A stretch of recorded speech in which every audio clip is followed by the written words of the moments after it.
there are two Americas right now, not red or blue. Okay, let's forget that. It is, according to Goldman Sachs, 1.5 trillion in forced savings. Huge percentages of the U.S. economy are actually doing fantastic. Household savings, manufacturing, trucking, you name it. But hospitality, travel, leisure, and small business is getting crushed. So different. In your mind, is this economy one that needs 1.9 trillion more dollars? Well, I think you can make the argument that early on at the onset of the crisis, stimulus was desperately needed when we had over 20 million Americans out of work and millions more businesses forced to close their doors. But at this point, 10 months into the pandemic, with already trillions upon trillions spent, not to mention billions of dollars still waiting to be allocated from the December stimulus package, I do think that we need to focus on a longer-term reopening plan as opposed to further growing the government's balance sheet and potentially creating insurmountable debt as the economy does struggle to regain organic legs.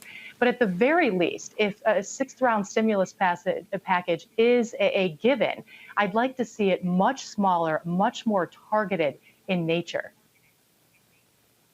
Yeah, I think it was a Blue Maru poll, and just one of many, so take it for what it's worth, Lindsay, that 70+% of those checks are either going to go to savings or paying down credit card or other debt. That only maybe a quarter of it would actually be put into the market.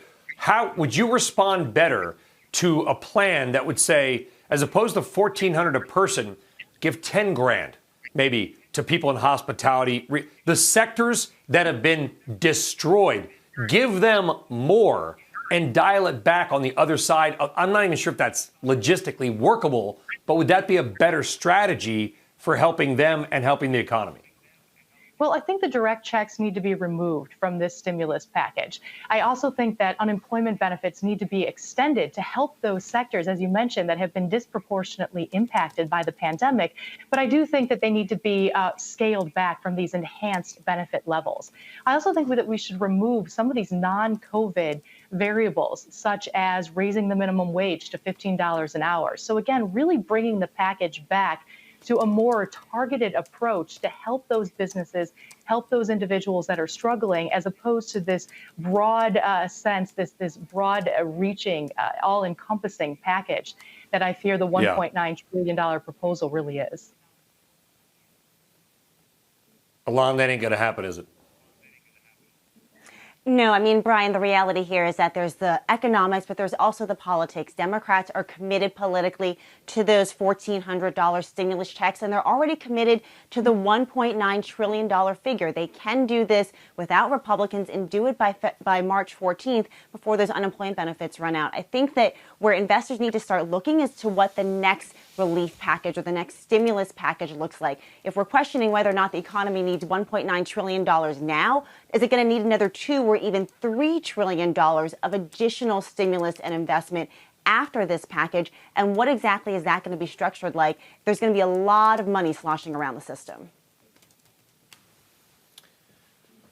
Yeah, Lindsay, I mean, it's probably not going to happen. There's politics, of course, involved in large swaths of the economy that are just absolutely devastated. What's your take, Lindsay? I've been to 15 states since 2 or through 15 states. I know it's a weird opinion, but when I look around, I think there's large parts of the economy which are doing better than we think. There was an article in the Journal that companies can't get workers. It's just hospitality and small business that have gotten leveled.